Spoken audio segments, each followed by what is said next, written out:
At the 1934 Royal Academy Summer Exhibition in London, one of the largest architectural models ever made of a single building was unveiled. Depicting what has been called the greatest building that never was, the model of Edwin Lutyen's design of the Metropolitan Cathedral of Christ the King in Liverpool was one of the most ambitious architectural models of the 20th century. This is the story of a truly great model.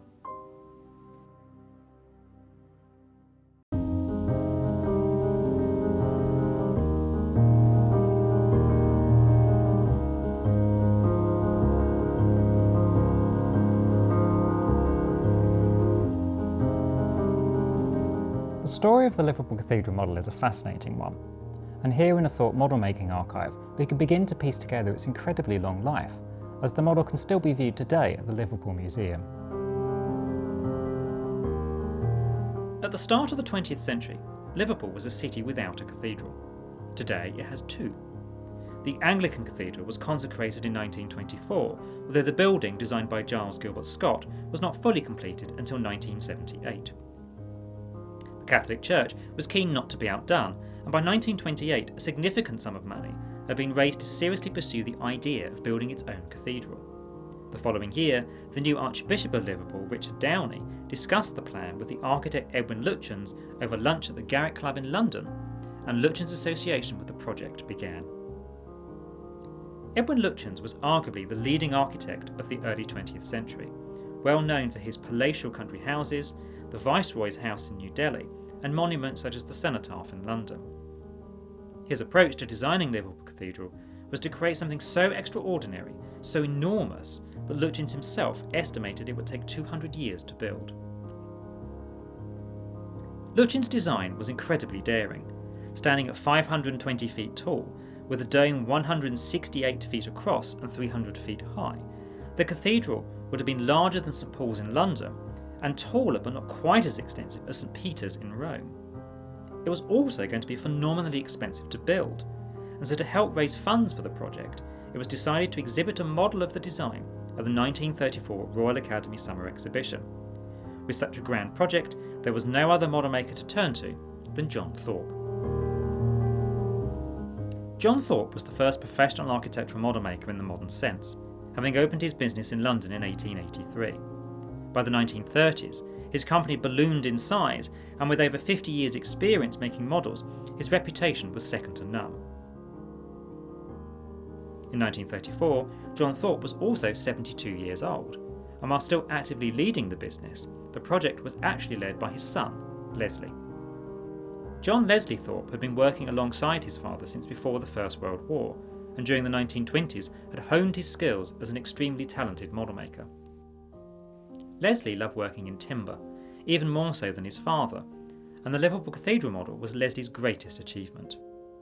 The model took over a year to build, with a team of 12 model makers putting in over 200,000 hours work at the cost of some £5,000, or £250,000 today. To support Leslie, 5 additional model makers were employed specifically to work on the model, so not to paralyse the rest of the business and enable other commissions to be completed. Built out of solid timber at a scale of 1/4 of an inch to 1 foot, approximately 1 to 50th scale, Leslie finished turning the giant dome by hand on a specially adapted lathe. The model was so large that it had to be made in separate parts, and was also too big to be fully assembled in Thorpe's workshop, so it was not until it arrived at the Royal Academy's Central Hall that they knew for certain that all the components would actually fit together. The completed model was breathtaking. 17 feet long and 11 feet high, the model conveyed the power and drama of Lutyens' vision. Too large to be exhibited in the architecture room, it was placed in the central hall, dominating the entire space.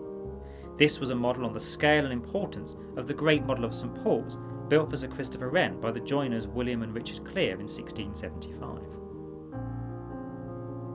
The model was a resounding success, and with additional funds raised, construction of Lutyens' design began with the building of the crypt, but was swiftly curtailed by the outbreak of the Second World War. In the age of austerity that followed, Lutyens' design was abandoned, with a new design by Frederick Gibbard built on top of Lutyens' crypt, and which was completed in 1967. While Lutyens' design for the cathedral was never realised, Thorpe's model continued to be a popular exhibit throughout the 1930s, and was eventually loaned to the Liverpool School of Architecture in 1946.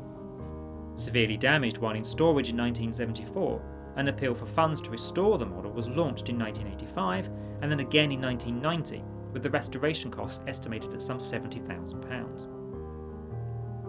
Between 1992 and 2005, the model was restored by the National Conservation Centre in Liverpool, which found that the animal glues used during its construction had become too weak and brittle.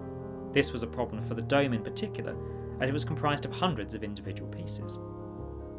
External details that had been lost over time were replaced, and perhaps controversially, a decision was taken to not just conserve and restore the model, but to update it.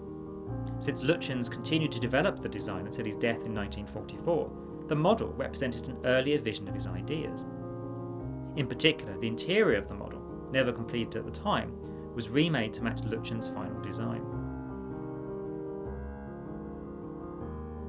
Altering the model no doubt reflects its status as a representation of a design, as it is often the design that is celebrated, and not the model as an artefact in itself. While today's model, on display at the Liverpool Museum some 90 years after its making, is not quite as Leslie Thorpe and his team originally made it, it still remains, as the architectural historian John Summerson described it, a masterpiece of the model maker's craft. Lutyens' vision, while never built at full size, lives on in miniature.